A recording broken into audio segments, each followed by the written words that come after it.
আসসালামু আলাইকুম। আমি ওবায়দুল ইসলাম, বাকেরগঞ্জ পৌরসভা ৪ নং ওয়ার্ড বিএনপির সাধারণ সম্পাদক। আমি এই যে আপনি প্রশ্ন করছেন যে মানে কির উদ্যোগে আমি এই যে ঝোপঝাড় পরিষ্কার, আমি প্রতিদিন সকালবেলা ফজরের নামাজের পরই হাঁটাহাঁটি করি, তাহলে আমি দেখলাম আগাবাকের লেন এবং আমাদের ৪ নম্বর ওয়ার্ডের চারদিকে চোখ বুলেই দেখলাম যে চারদিকেই ঝোপঝাড় এবং অপ্রয়োজনীয় গাছপালা হয়ে আছে। তো আমি নিজের উদ্যোগে কিছু ছোট ভাইদের যুব সমাজকে সাথে নিয়ে আমি প্রতি সপ্তাহে সপ্তাহে একদিন শুক্রবার প্রতি সপ্তাহে ঝোপঝাড় কর্মসূচি চালু করেছি। এই কর্মসূচি আমরণ কর্মসূচি চালু থাকবে এবং আমরা পর্যায়ক্রমে সকল যে যেখান থেকে আমাদের অবহিত করবে সেখানে গিয়ে তাদের ঝোপঝাড় পরিষ্কার করার চেষ্টা করব। আপনারা দেখেছেন ভিডিওতে যে এমনভাবে এই আঁকাবাঁকা লেন ঝোপঝাড় ছিল যে বিষাক্ত সাপ সাপ পোকা এবং বড় বড় ঝোপঝাড় ছিল, যেখানে আপনার ওই যে বল্লার বাচ্চারা যাইতে পারে না এবং রাস্তা আপনি দেখা যাবে দুই পেজ দিয়ে এক হাতে এক হাত জঙ্গলের ভিতরে চলে গেছে। সে ঘরে প্রতি বছর অনেক লোক ডেঙ্গু মশায় মারা যায়, বিষাক্ত সাপের কামড়ে মারা যায়, পানিতে পড়ে মারা যায়। এই জন্য আমি চিন্তা করলাম যে আমার ওয়ার্ডটা যদি আমি গুছিয়ে রাখতে পারি তাহলে একটু মৃত্যুর হার কমবে।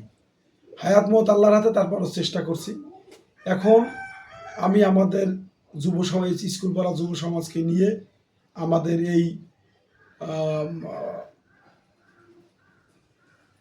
এই যে আমাদের যে ঝোপঝাড় পরিষ্কার করার যে কর্মসূচি, এটা অব্যাহত থাকবে এবং পর্যায়ক্রমে এখন যেহেতু আমি ছোটোবেলা থেকেই মানুষের উপকার করার চেষ্টা করি।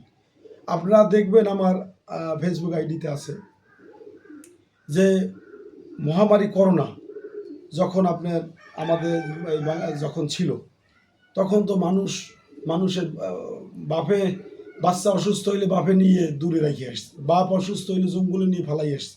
এটা হয়তো আপনাদের অবহিত আছে। আমি স্যানিটাইজার দিয়ে মানুষকে সেবা দিয়েছি, মানুষকে সচেতনার সাবধান করেছি, মানুষকে আমি এই যে স্প্রে করেছি রিক্সা, ভ্যান, গাড়ি, এবং আমি ত্রাণ তখন আমার ওয়ার্ডে আমি ত্রাণ দিয়েছি এবং ত্রাণ সামগ্রী বিতরণ করেছি। তারপরে সাবান, আটা, চা পাতা, প্রয়োজনীয় নিত্য প্রয়োজনীয় তেল, চাল এগুলি দিয়েছি। আমি সবসময়ের জন্য মানুষের যাতে উপকার হয় সেই চেষ্টা করেছি। আর একটু কথা বাদ পড়ে গেছে, করোনার মধ্যে যখন মানুষ মারা গেছে, আপনাদের মনে আছে, তখন কিন্তু জানাজা দেওয়া বা গোসল করার লোক পাওয়া যায় নাই। যার বাসায় লোক মারা গেছে সে খুব দুশ্চিন্তার ভিতরে ছিল। আমি এই যে গোসল করে তাদেরকে খবর দিয়ে নিয়ে আসছি, জানাজায় থেকে তাদেরকে দাফন কাফন করা কাজের সাথে ছিলাম।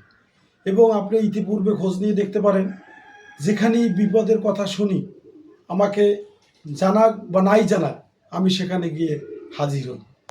আমি চাই আমি নেতা হতে চাই না, আমি চাই কর্মী হতে, আমি কমিশনার হতে চাই না, আমি চাই সেবক হতে। আমি মানুষের সেবা করে মানুষের পাশে থাকতে চাই। আমাদের এলাকায় ওবায়দুল ভাই জনগণের পাশে আছে এবং সে জনগণের সেবা করে এবং সবসময় তাদের বিপদে ঝাঁপাই পড়ে এবং পরিবেশ পরিচ্ছন্ন রাখে এবং আমাদের এলাকা পরিষ্কার পরিচ্ছন্নই আছে এবং করোনার সময় সে বিগত দিনে কাজ করে গেছে এবং সে আমাদের এলাকায় ড্রেন এবং ডেঙ্গু এগুলো থেকে মুক্ত রাখার চেষ্টা করে এবং পরিষ্কার পরিচ্ছন্ন আমাদের এলাকা আছে। ওবায়দুল ভাই আমাদের এই ৪ নং ওয়ার্ডের ঝোপঝাড় পরিষ্কার রাখার জন্য, সবসময় মানুষের পাশে থাকার জন্য এবং বিপদ আপদে সে সাহায্য সহযোগিতা করে থাকে এবং যে কোনো কাজই তাকে পাওয়া যায়।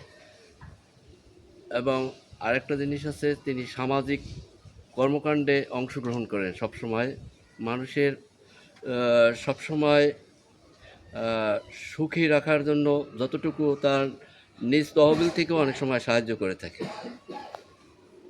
সব সময় মানুষের পাশে থাকে, আপদে বিপদে এসে এই রাস্তার কূলে বাড়িঘরের আশেপাশে যত ময়লা সয়লা আছে এগুলা সবসময় পরিষ্কার করায় মানুষ দিয়া, এবং মাশা-টাশা মনে করেন যত আবর্জনা থাকে এগুলো ময়লা থাকে না বিধায় কিছুই থাকে না।